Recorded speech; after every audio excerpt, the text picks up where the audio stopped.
welcome to LK Lifestyles. This is Laura. Today we're going to be making a Whole30 and paleo compliant stir fry.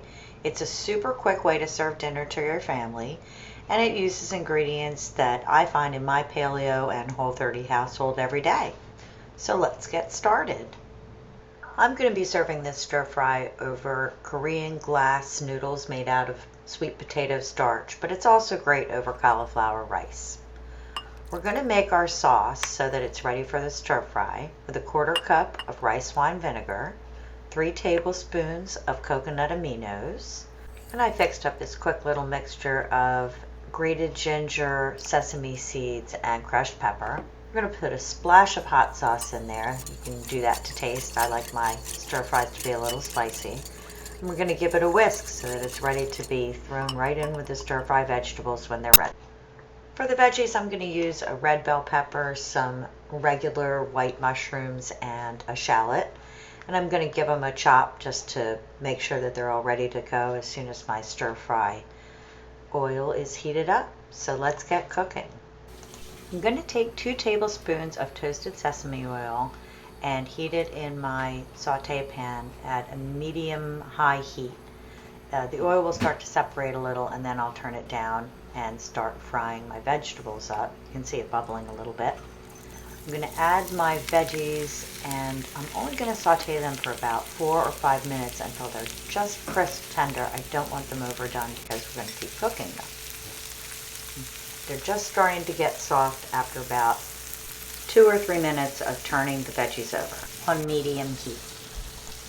When they're soft and they look like this, that's when I'm going to add in my shrimp and my sauce I whisked up earlier.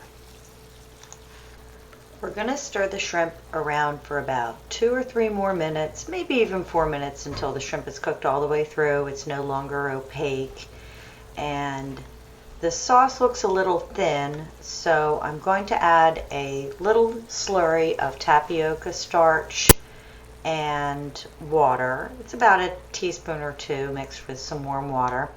And this is going to thicken the sauce up within minutes.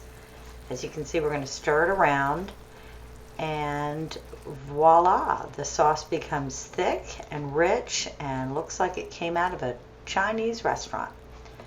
I mentioned earlier that I'm going to serve my paleo and Whole30 stir fry over some Korean glass noodles.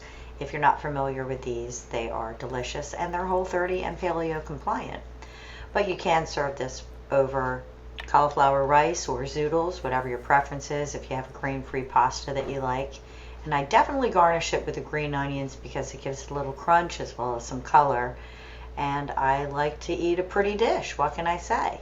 If you like this dish and you like other things on my site, please subscribe to LK Lifestyles. And thanks a lot for watching. Enjoy your shrimp stir fry and leave a comment below if you like it. Make sure you check out LK Lifestyles YouTube channel so that you can find lots of great new Instant Pot recipes for your entire family. Thanks for watching.